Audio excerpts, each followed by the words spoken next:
से जिस टॉपिक पर समझाया जा रहा था कि शोध पत्र कैसे लिखें। शोध पत्र एक होता है जिसको कहते हैं एक्सप्लोरेटरी रिसर्च, जिसमें आपको पता नहीं होता, खोज करने जाते हैं।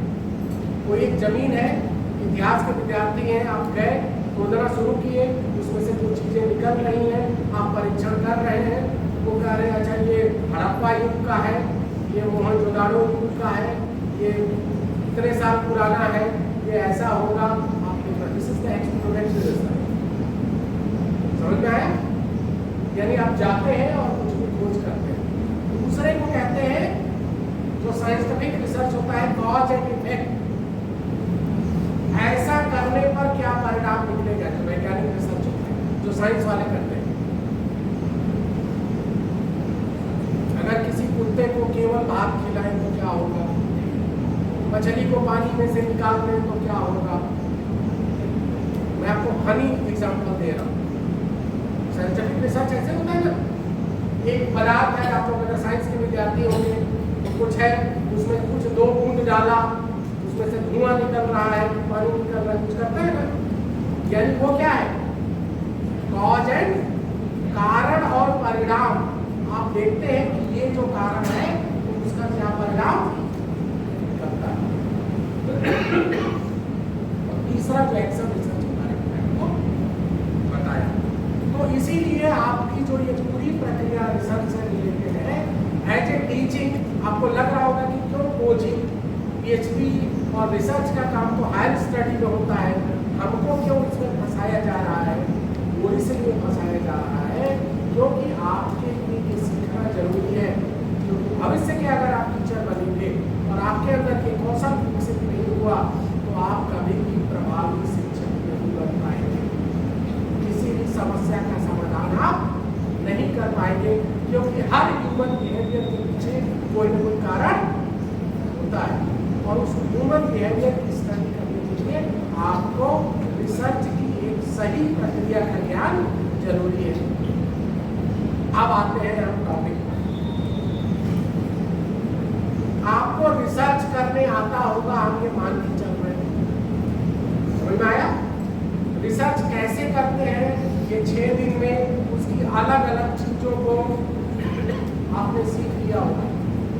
आज अंतिम दिन हमको चूंकि ये मिला था, तो अब उसको लिखना कैसे है, उसकी भाषा क्या होती है।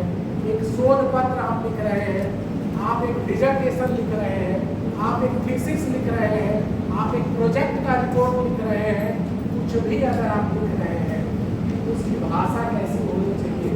रिपोर्ट राइटिंग की क्या लैंग्वेज होती है, खासकर जब हम रिसर्च में कर रहे हैं। तो क्योंकि आपको आता कितना है महत्वपूर्ण ये नहीं है, आप लिख क्या रहे हैं वो इम्पोर्टेंट है। परीक्षा में क्या होता है, आपको बहुत आए लेकिन कॉपी में आपने कुछ नहीं लिखा तो आपको नंबर मिलेगा। आपने सब कारण पता कर लिया, लेकिन आपको जब प्रिंसिपल के पास, मैनेजमेंट के पास, शासन के पास जब रिपोर्ट देना हुआ तो आपको लिखने ही नहीं आ रहा। हम लोग लंदन में स्टूडेंट पीएचडी कर रहे हैं, उनके साथ प्रॉब्लम यही आती है कि सब लिखे कैसे, सिनॉप्सिस कैसे बनाए, प्रपोजल कैसे बनाए, थीसिस कैसे लिखे। मैंने अपने नीचे अपना परिचय इसलिए चेंज किया थोड़ा सा। मैं सूरजपुर में इस समय पोस्टेड हूँ। मेरे पास कई पीपीटी थे जिसको बार बार नीचे कॉलेज का रंग बदलना पड़ता था। मैंने कहा कि लाओ उसको बदल दो, नीचे से इसलिए मैंने वो कॉलेज का नाम हटा के केवल अपना वो लिखा हुआ है। तो शोध की रिपोर्ट की भाषा कैसी होनी चाहिए, उसका सीक्वेंस कैसा होना चाहिए। जैसे किसी प्रश्न का उत्तर लिखते हैं ना, आपको राइटिंग प्रैक्टिस कराया जाता है, उसी तरह रिसर्च पेपर या किसी भी प्रोजेक्ट की रिपोर्ट या लघु शोध की रिपोर्ट या पीएचडी थीसिस का जो थीसिस बनाई जाती है, ये जो सारी चीजें की जाती हैं उसकी एक भाषा होती है। आज हम इसको कंबाइंड रूप से देखने और समझने की कोशिश करेंगे। क्लियर हो गई बात? अब समझ में आ गया कि हम किस टॉपिक पर बात करने जा रहे हैं। किसी को भाषा में दिक्कत आ रही है क्या?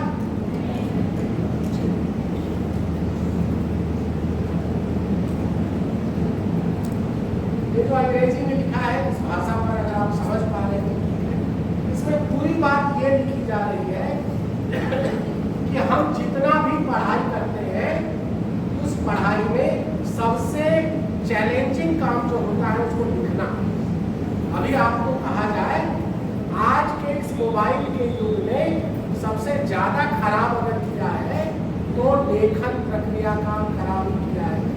अब आपकी जो भाषा है, ना तो आपको हिंदी अच्छा लिखना आता है, ना ही आपको अंग्रेजी अच्छा लिखना आता है। इवन आपके वाक्य विन्यास भी अच्छे नहीं होते। आपके शब्द चयन भी, आज का जो जेन जी है वो कौन सी भाषा लिखता है? हे ब्रो, हाय, व्हाट्सअप, और अब तो वो इमोजी में बात करने लगा है। तो जो जनरेशन इमोजी में बात कर रहा है, उसको 100 पेज की रिपोर्ट लिखनी हो, पहले लोग पिताजी माताजी को पत्र लिखते थे, हैं? अपने समकक्षों को भी कभी पत्र देते थे। इस व्हाट्सएप और मोबाइल के युग में अब वो सारी प्रक्रिया को, जब आप पेन और कॉपी लेकर बैठते हैं और उसमें लिखते हैं, तो आपके यहाँ पर भाव सबसे पहले क्या पैदा होता है?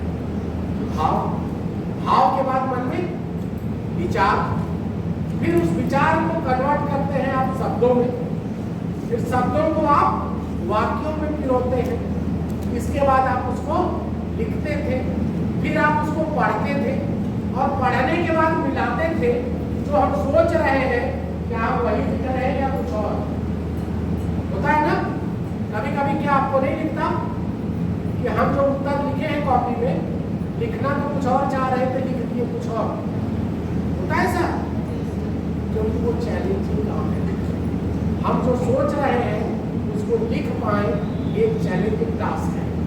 और वो कहता है कि ये बहुत कठिन होता है कि हम जो सोच के कोई चीज लिखे, दूसरा वाला उसको पढ़ते हुए वही समझे।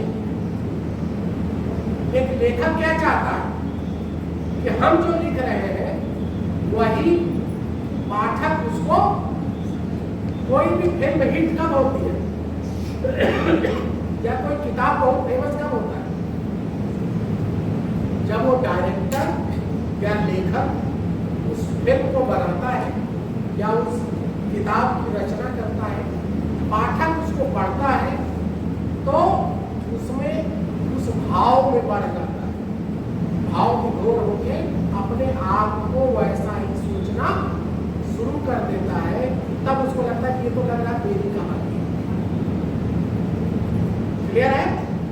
तो यानी जो राइटिंग का काम है, उसमें दूसरी समस्या ये होती है कि हम जो लिख रहे हैं, सामने वाला वही चीज समझ रहा है कि नहीं। आजकल इमोजी में अलग अलग तरह की उंगली के इमोजी चलते हैं। एक हमारे परिचित प्रोफेसर साहब भेजना चाहते थे ये, उसकी जगह दूसरी उंगली का इमोजी लगा। आप लोग जेन जी हैं, इशारों में बता रहा हूँ, समझते हैं। आपका मिडिल इसकी जगह, थंब की जगह मिडिल फिंगर का अगर इमोजी हम लोग, सत्यानाश, पूरे भाव का सत्यानाश हो गया। यानी कि आपको राइटिंग में ये पता होना चाहिए कि हम जो शब्द, हम जो भाषा इस्तेमाल कर रहे हैं, उसका अर्थ वही निकल रहा हो। यानी कि आपको गलत शब्द चयन वो उसी की तरफ कर रहा है। जब राइटिंग की दूसरी समस्या है कि हम जो लिख रहे हैं, सामने वाला वो चीज समझ पा रहा है या तीसरी समस्या क्या कर रहा है? वही शब्द का चयन, सही शब्द का चयन नहीं कर पा रहे, तो हम अपनी बात कन्वे नहीं कर पाएंगे। उसके बाद क्या है? जब आप सोचना शुरू कर रहे हैं, तो आपकी जो सोचने की प्रक्रिया है, आपका जो प्लान है, वो आपका आइडिया है, वो इफेक्टिव मैनर में होना चाहिए, प्रभावी तरीके से होना चाहिए। अगर आप प्रभावी तरीके से नहीं करेंगे, यानी अगर कोई ऐसी स्टोरी आपको कहे कि कोई कहानी लिखी, तो वो बोरिंग टाइप की कहानी, जब लगता है कोई फिल्म आप देखना शुरू कर रहे हैं और आप 10 मिनट में, और आज का तो वो रील्स वाला युग है, आज का तो वो 3 सेकेंड में टक हटाओ, अच्छा नहीं लग रहा। ऐसे में आप कोई चीज लिख रहे हैं, आंसर राइटिंग, प्रोजेक्ट राइटिंग, अगर वो बहुत सुंदर से प्रभावी नहीं, कोई क्यों पढ़ेगा? उसको फाड़ के फेंक देंगे कि नहीं? यानी दूसरा क्या होना चाहिए? आकर्षक होना चाहिए, उसको पढ़ने के लिए प्रेरित करने वाला होना चाहिए। और क्या होना चाहिए? वो डिमांडिंग भी होना चाहिए। ऐसी चीज पे काम मत करिए जिसका डिमांड ही ना हो। आज के युग में कोई बटन वाला मोबाइल वाला कंपनी आएगी, कोई इसको खरीदेगा? नहीं खरीदेगा ना। आज तो एप्पल और एंड्रॉइड का युग है। तो यानी आप ये भी देखिए कि इस समय क्या डिमांड में है। आज के युग में टीचर से अपेक्षा की जाती है वो स्मार्ट बोर्ड में पढ़ाना सीखे। अब चाक डस्टर वाले युग का अगर बात करेंगे तो हम कितना प्रभावी हो पाएंगे? यानी कि आपको स्मार्ट होना पड़ेगा, आपके अंदर स्किल और होनी चाहिए, उस हिसाब से आपको यहाँ भी डिमांड। और आपके लेखन में कोई ना कोई आइडिया होना चाहिए। जब भी आप लिखिए उसमें कोई ना कोई आइडिया होना चाहिए। और ये भी होना चाहिए कि वो अध्ययन की दृष्टि से कितना महत्वपूर्ण है और सामाजिक दृष्टि से कितना महत्वपूर्ण है। आपका शोध पत्र अगर अध्ययन यानी ज्ञान की दिशा में प्रभावी नहीं है और समाज के लिए कोई प्रभावी नहीं है तो आपके शोध पत्र को कोई भी नहीं पढ़ेगा, किसी भी राइटिंग को नहीं पढ़ेगा। तो आपको यहाँ पे ध्यान देना है।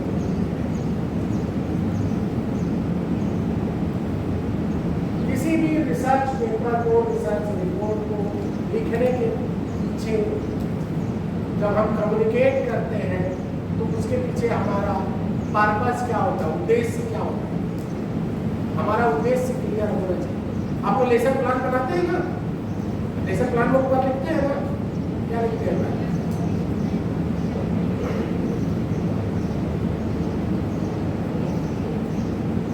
आप एक प्रश्न के द्वारा बच्चों के मन में जिज्ञासा पैदा करते हैं और उसके बाद क्लियर करते हैं कि आज की क्लास में मैं ये टॉपिक पढ़ाने वाला या वाली हूँ। यही करते हैं ना। लेसन प्लान में पहला जो इसको कहते हैं बोधात्मक प्रश्न, पहला प्रश्न क्या होता है? तो लेसन प्लान लेसन प्लान में 2-3 तरह के प्रश्न पढ़ते हैं ना आप लोग। विकासात्मक, मैं ये सारी चीजें इसलिए कर पा रहा हूँ कि मैं प्रोफेसर जरूर हूँ कि मैंने बीएड भी किया है, वो भी इलाहाबाद यूनिवर्सिटी से बीएड किया है। समझ जाइए कि हम लोग को बीएड में कितना रगड़े होंगे। और पीएचडी के बाद बीएड करने गया था, यानी पर्याप्त अब तक बौद्धिक भी हो चुका था। तो आप जैसे लेसन प्लान में कोई चीज का उद्देश्य होता है, उसी तरह जब हम रिसर्च करते हैं तो उनके पर्पस होते हैं, हम क्या कैरी आउट, हम क्या लेके जाने वाले हैं, क्या बताने वाले हैं। व्हाट, दूसरा हाउ, हम कैसे करने वाले हैं। तीसरा व्हाई, ये हम क्यों करने वाले हैं। चौथा व्हाट वाज फाउंड, क्या मिला। और what is the result actually means, हमारे रिजल्ट का वास्तव। जैसे सारे पढ़ाने के बाद 3 इडियट कभी देखा है? 3 इडियट मूवी, वो प्रोफेसर के साथ में जब वो कहता है शुद्ध हिंदी में जब जवाब देता है तो प्रोफेसर क्या कहता है? एक जीवन तुम कहना क्या चाहते हो? सुनना है? आप पूरी क्लास पूरा रिपोर्ट कर दीजिए और रिपोर्ट पढ़ने के बाद अगर हम आपसे पूछे भाई इसमें लिखा क्या है, जैसे प्रश्न का उत्तर बच्चों की कॉपी जब हम लोग चेक करते हैं तो वो पूरा एकदम 5 पेज लिखा होता है, लेकिन समझ में नहीं आता है कि कहना क्या चाहता है उसको।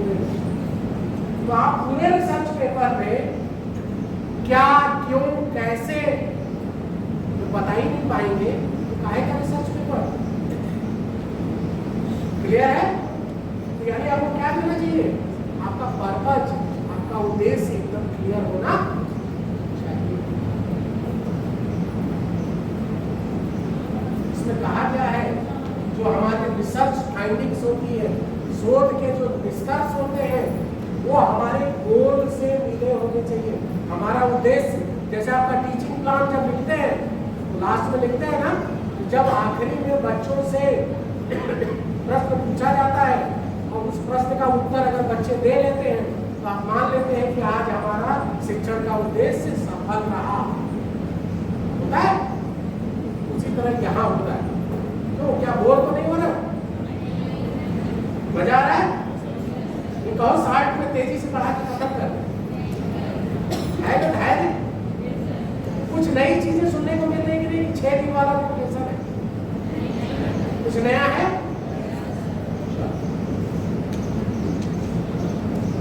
एट्रीब्यूट्स पढ़ा होगा बीएड में, एट्रीब्यूट्स, जीन गुण, ट्रेट और एट्रीब्यूट्स यानी कुछ गुण होते हैं हर चीज के। सक्सेसफुल रिपोर्ट्स के गुण होते हैं।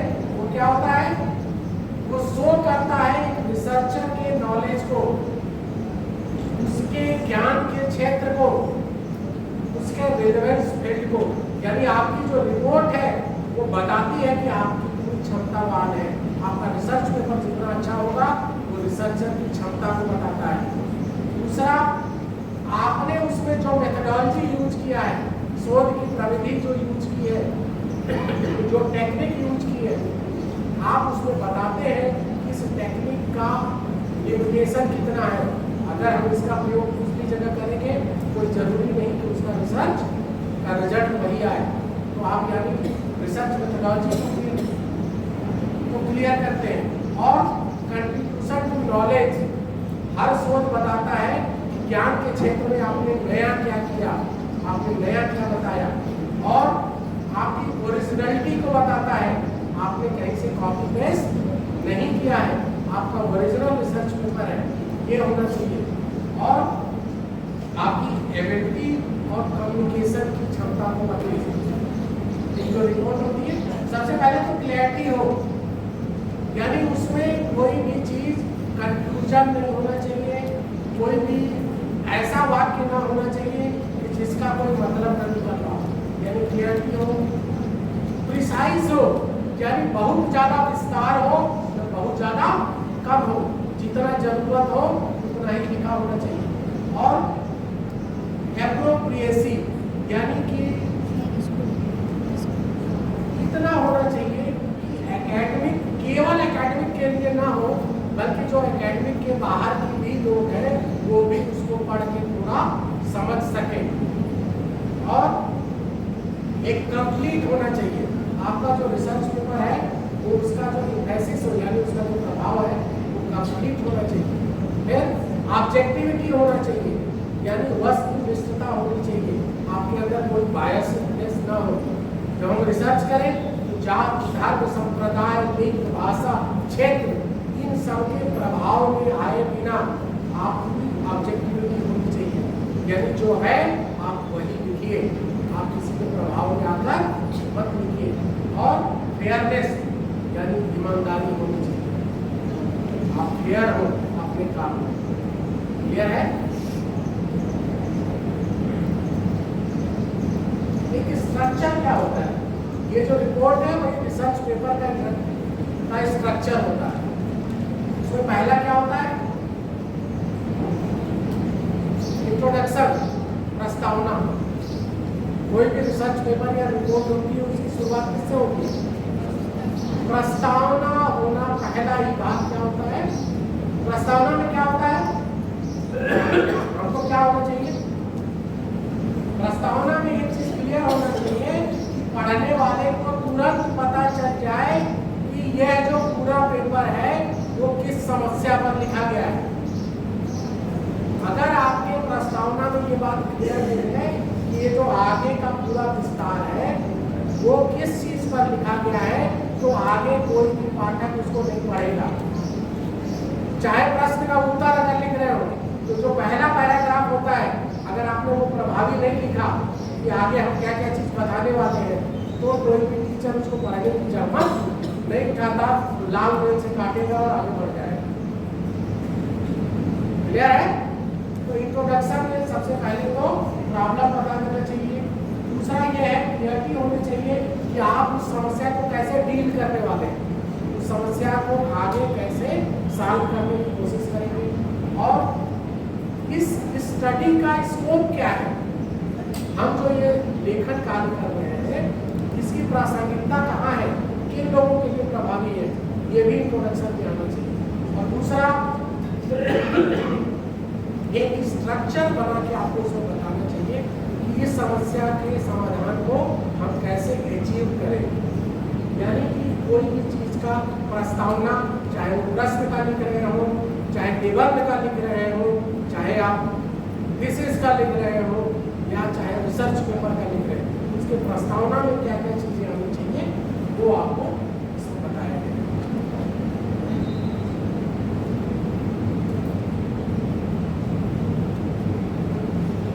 उसके बाद जो आते हैं बैकग्राउंड चैप्टर, आगे का जो चीजें आती हैं वो बैकग्राउंड चैप्टर होते हैं, उसके अलग अलग कोड और सिंथेसिस होते हैं। ये चूंकि ये बहुत डीप है, मैं इसको एक्सप्लेन नहीं करता, आपको आगे चलिए। ये है ये एक्चुअल में जो आपका एक रिसर्च पेपर में क्या क्या चीजें होनी चाहिए ये देखिए, ये इंपॉर्टेंट पार्ट है। पहला, टाइटल ऑफ द रिपोर्ट या title of the research paper. आपका जो शोध पत्र है उसका शीर्षक प्रभावी होना चाहिए। अगर उसका टाइटल प्रभावी नहीं है तो वो शोध पत्र कोई भी पाठक पढ़ने की जहमत नहीं उठाएगा। तो पहला चीज क्या होता है, टाइटल ऑफ द पेपर या टाइटल ऑफ द रिपोर्ट। दूसरा, कंटेंट्स। कंटेंट्स क्या होता है, कंटेंट्स में आप ये बताते हैं कि इसके बाद आगे क्या क्या चीजें हैं इसमें, क्लियर है। अगर आप कई पेज का रिपोर्ट बना रहे हैं या डिजर्टेशन लिख रहे हैं, थीसिस लिख रहे हैं, रिसर्च पेपर मान लीजिए छोटा है, तब तो कंटेंट टेबल बनाने की जरूरत नहीं है। आप केवल एक पैराग्राफ में कंटेंट बता देते हैं कि आगे इन चीजों पर चर्चा की गई है। और अगर वो ज्यादा बड़ा है तो आप कंटेंट बताते हैं कि किस पेज पर क्या कैसे बना होना चाहिए, क्लियर है। फिर एब्स्ट्रैक्ट, किसी भी रिपोर्ट का जब रिसर्च पेपर लिखते हैं तो उसकी एक समरी होती है। 10 पेज का 20 पेज का आपका रिसर्च पेपर है, लेकिन 150 शब्दों में उसकी समरी लिखनी है। तो आपको समरी आना चाहिए कि आपको कहा जाए कि पूरे रिसर्च पेपर का समरी बताइए। तो इम्पोर्टेंट ये है कि आपको उसकी समरी लिखनी है। तो उस राइटिंग में इसी तरह सबसे ऊपर टाइटल आता है, फिर कंटेंट, फिर आप उसको एब्स्ट्रैक्ट या सिनॉप्सिस समरी, फिर आता है इंट्रोडक्शन, यानी व्हाई एंड व्हाट रिसर्च, आप किस चीज का शोध करने जा रहे हैं और क्यों करने जा रहे हैं, ये आप इंट्रोडक्शन में बताते हैं। फिर सबसे इंपॉर्टेंट बात, रिव्यू ऑफ लिटरेचर। इसका नाम सुना है, क्या होता है रिव्यू ऑफ लिटरेचर, साहित्य समीक्षा, ये बताएगा नहीं पता, बताता हूं। रिसर्च का नाम रिसर्च इसलिए पड़ा है क्योंकि इसको हम रिसर्च करने जाते हैं, दोबारा सर्च करते हैं, समझ आ रहा है। रिसर्च, सर्च जो शब्द बना है, री अलग है और सर्च। किसी भी चीज पर अगर शोध हो चुके हैं और आपको नया शोध करना है, जब तक आपको ये पता नहीं रहेगा कि अब तक कितने रिसर्च हो चुके हैं, तो क्या आप नया रिसर्च पेपर लिख पाओगे? यानी कि रिव्यू ऑफ लिटरेचर जो होता है, साहित्य समीक्षा, आप उसमें बताते हैं कि इस टॉपिक से संबंधित इतनी चीजों पर अब तक शोध हो चुका है और मेरा जो रिसर्च पेपर है या मेरा जो रिसर्च है उसका रिसर्च गैप ये है। क्योंकि जब तक आप गैप नहीं बताओगे, आर्किमिडीज ने कोई सिद्धांत खोज दिया है, न्यूटन ने कोई थ्योरी बना दी है, और आप उसी चीज को लिख के ले आओ सर, सामने वाला मानेगा नहीं? मानेगा नहीं, क्योंकि आपको ये बताना पड़ेगा कि हम जैसे कहते हैं आप लोग सब्जी बनाते हो, घर में सब्जी बनाते हो? सब्जी बनाते समय कम से कम जो सब्जी या तो स्वाद में अलग हो, या तो वो देखने में अलग हो, या उसमें जो सामग्री मिलाई जा रही है वो अलग हो, कुछ तो अलग होगा तब तो वो अलग कहा जाएगा। समझ में आई बात? तो जब तक कोई नई चीज हम नहीं उसमें जोड़ेंगे तब तक उसको रिसर्च नहीं कहा जाएगा। और ये पता कैसे चलेगा? रिव्यू ऑफ लिटरेचर से। जो लिटरेचर रिव्यू है, यानी हम बताते हैं ये इस विद्वान ने इस पर ये खोज किया है, इसने इस पुस्तक में ये लिखा है, लेकिन हम जो लिख रहे हैं वो इन लोगों ने नहीं था। जहाँ तक मेरी जानकारी थी इस पर काम नहीं हुआ है, इसीलिए हम इस पर नया काम करने जा रहे हैं। क्लियर है? फिर मेथडोलॉजी। रिसर्च में प्रविधि जरूरी है।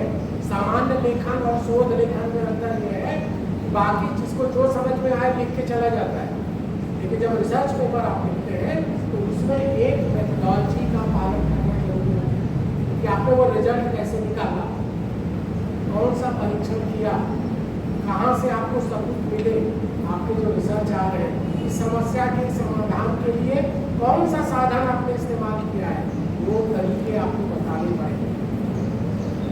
क्लियर है? फिर रिजल्ट। इसके बाद क्या होता है आपका निष्कर्ष, या आपका निष्कर्ष क्या है।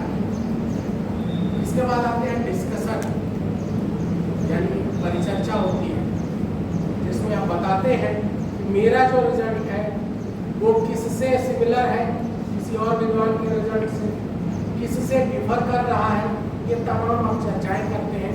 उसमें आप बताते हैं कि हमारे रिजल्ट में ये लिमिटेशन है। आप ये बताओ जल का फार्मूला क्या है, पानी का? उसमें H क्या है? वो यानी कि हाइड्रोजन और ऑक्सीजन के मिलने से क्या बनता है? क्या हम कहीं भी हाइड्रोजन ऑक्सीजन को मिला के बन जाएगा? क्यों?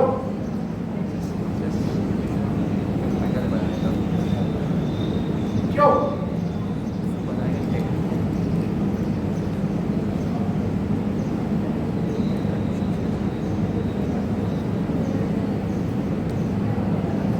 बताओ।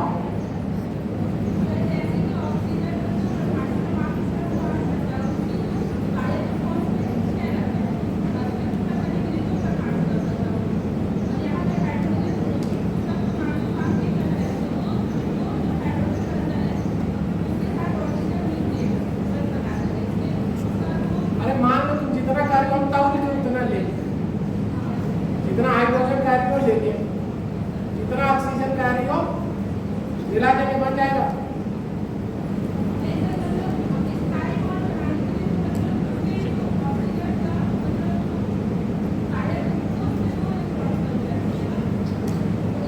मूल बात बताओ क्या दिक्कत आई, असली समस्या बताओ।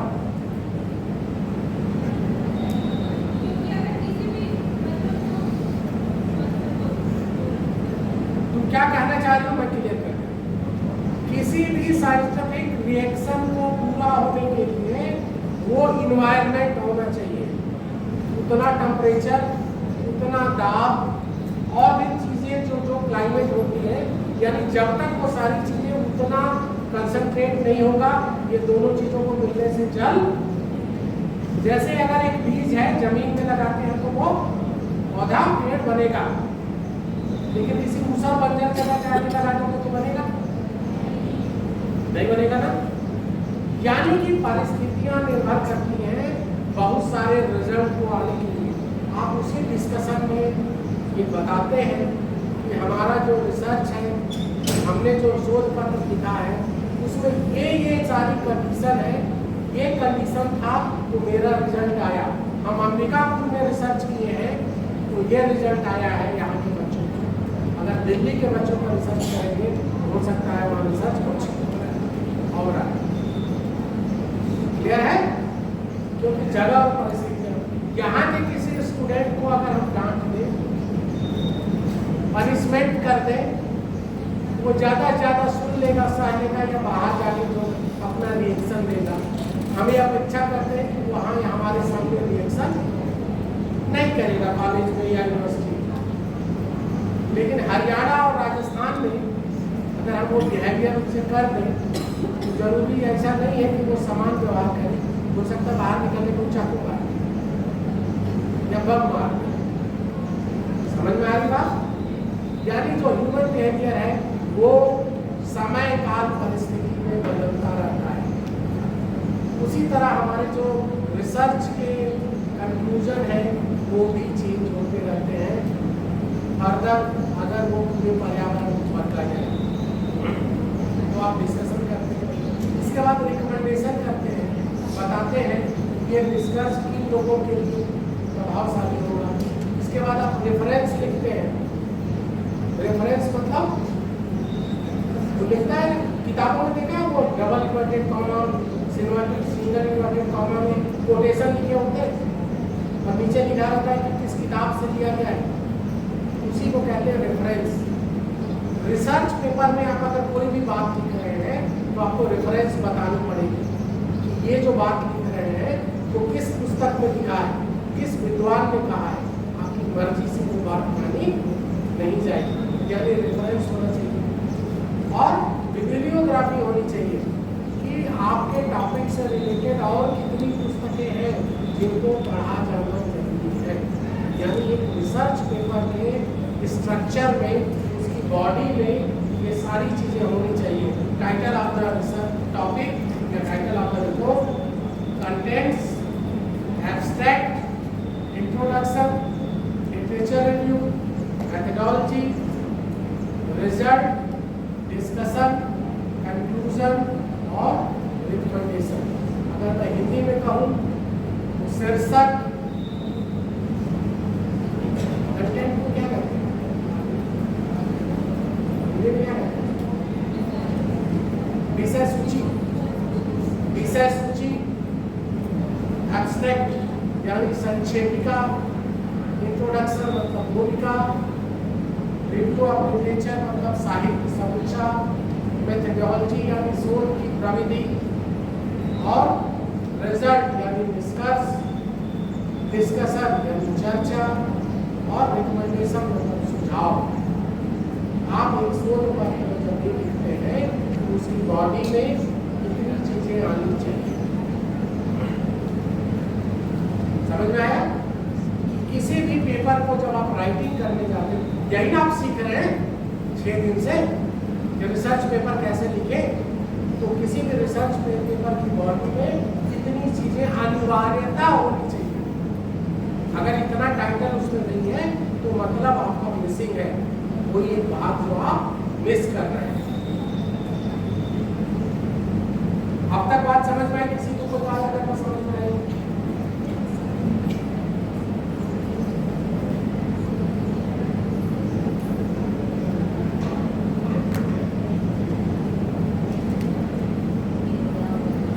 क्लियर राइटिंग के गुण होते हैं।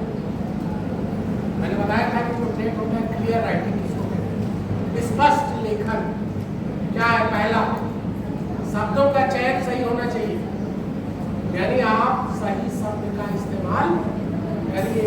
और सही शब्द कैसे आएगा? आप ज्यादा से ज्यादा साहित्य पढ़िए। जितना आप पढ़ेंगे उतने ज्यादा शब्द का ज्ञान होगा, और जब शब्द का ज्ञान होगा तो लेखनी में वो आपका सहयोगी होगा। दूसरा, फेमिलियर होना चाहिए। ऐसी बातें मत लिखिए कि सामने वाले को समझ में ना आए कि किस मुद्दे पे बात कर रहा है। फिर शार्ट होना चाहिए, बातों को संक्षिप्त में कहना सीखिए। नॉन टेक्निकल हो, बहुत ज़्यादा तकनीकी शब्दों का इस्तेमाल मत करिए। स्ट्रॉन्ग हो। सेंटेंस कैसे होनी चाहिए? वाक्य आपके कैसे होने चाहिए? वाक्य बहुत बड़ा बड़ा, कभी कभी बच्चे लिखते हैं तो पता चला 5 लाइन में कहीं कामा फुल स्टॉप आया ही नहीं। होता है, लिखते जाते हो और कहीं पे पता चला कि कॉमा या फुल स्टॉप आ ही नहीं रहा। सेंटेंस पूरा पैराग्राफ एक ही सेंटेंस में लगा। आपके सेंटेंस ऐसे नहीं होने चाहिए। तो कैसे होना चाहिए? लिमिटेड कंटेंट, एक लाइन में एक बात करिए, जो बात कहना चाह रहे हैं एक लाइन में करिए, फिर दूसरी लाइन शुरू करिए, फिर तीसरी लाइन। दूसरा वर्ड इकोनॉमी, शब्द का जो एक संसार है उसमें से जाइए, देखिए। जैसे पानी के लिए हम पानी भी बोलते हैं, जल भी बोलते हैं, और क्या बोलते हैं, नीर भी बोलते हैं, और क्या बोलते हैं,